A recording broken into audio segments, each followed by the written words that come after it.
Hi everyone, thanks for being with me again. This is Tony Tonkin with a COVID update, letting you know where I am. Not that you would necessarily care, but some people have commented on the section below, and I really appreciate that because I've had some really warm and nice comments about wishing me the best and my general well-being. So just to give you an update, my wife also has COVID, not to be surprised, even though I have been sleeping in separate rooms, but we sort of occupy the same space a lot of the time, so it's not a surprise that she's tested positive as well. Now, just to give you some sort of sense as to what I've been doing around COVID, the first thing I did was to consider, and I might have mentioned this last time, was to get an antiviral given my old and decrepit age. And I decided to contact my doctor. That was a bit of a shit fight because they gave me the wrong information. I think I talked about that before. But they did set up an appointment for this morning at 9:20. However, I didn't get the message in relation to that on the phone until I didn't pick it up. It came through earlier, but I didn't get the message on a text message. Now, I thought they were going to email it to me, how to connect, whatever, to confirm the appointment. And because I didn't get back to them within a certain period of time, they cancelled the appointment.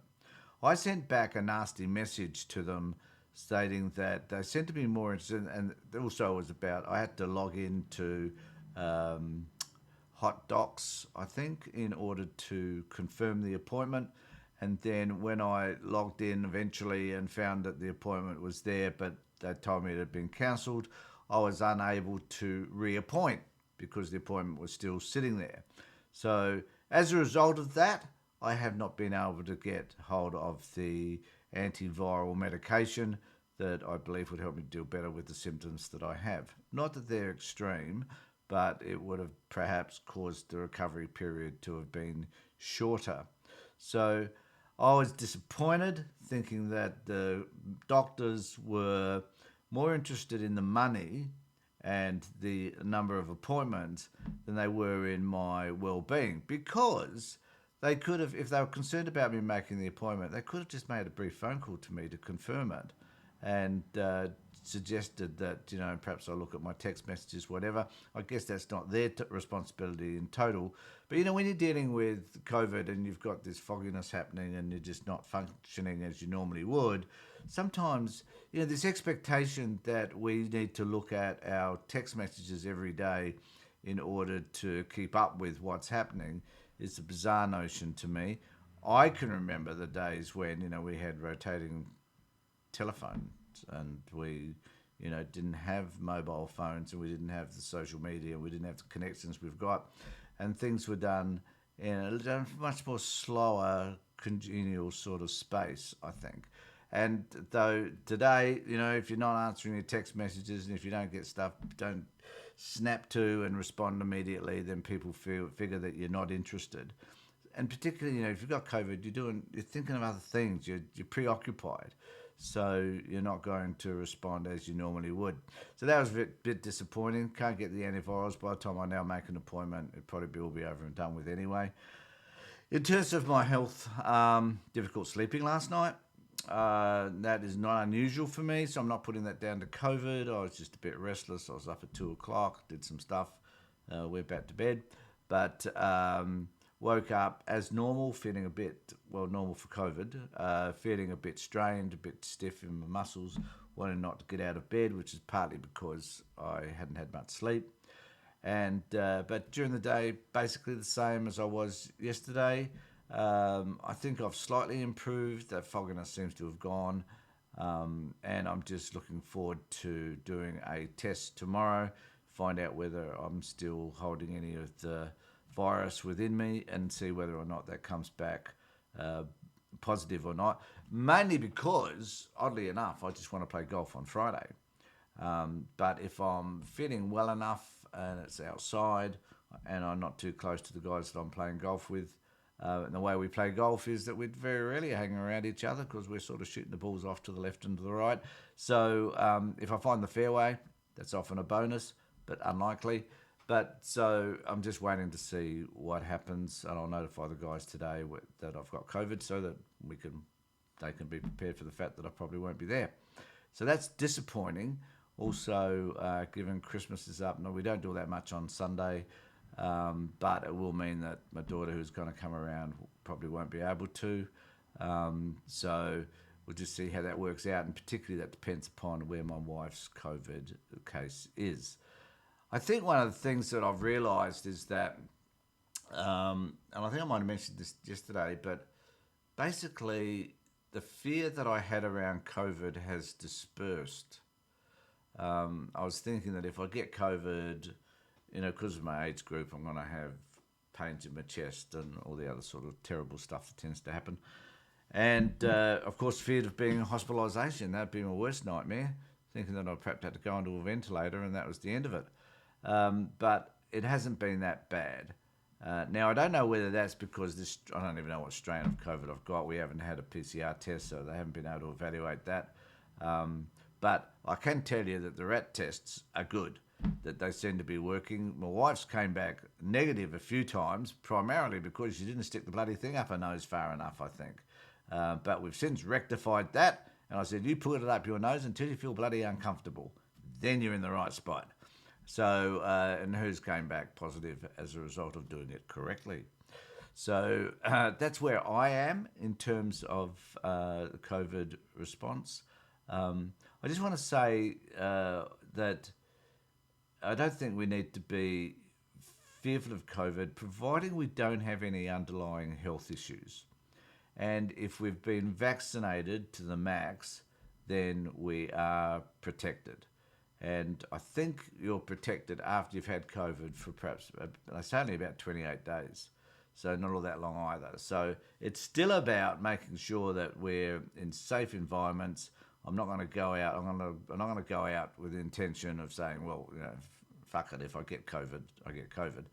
I'm going to go out there still aware that there are people around me who probably are COVID positive. They might be asymptomatic or whatever, but still be mindful of just not getting close to people and keeping my social distancing stuff in order. So make sure that my advice to everybody is that if you've got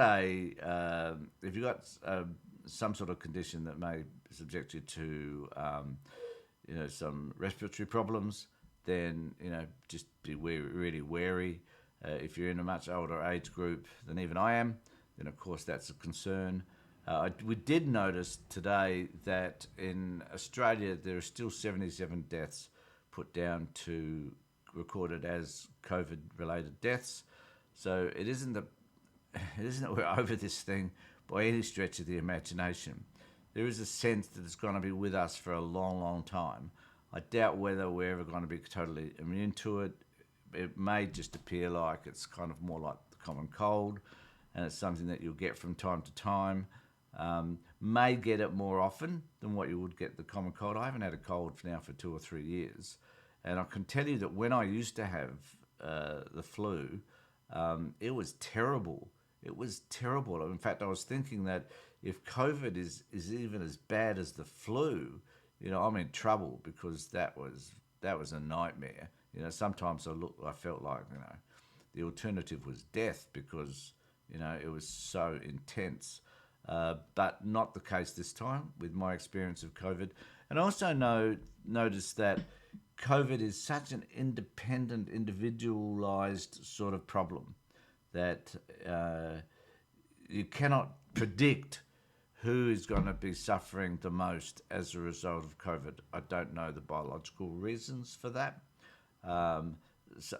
Clearly, if you're healthier, perhaps you're going to survive it better, or you're going to be treated better. I'm not any healthier than the next bloke who's my age, so don't know what that's all about.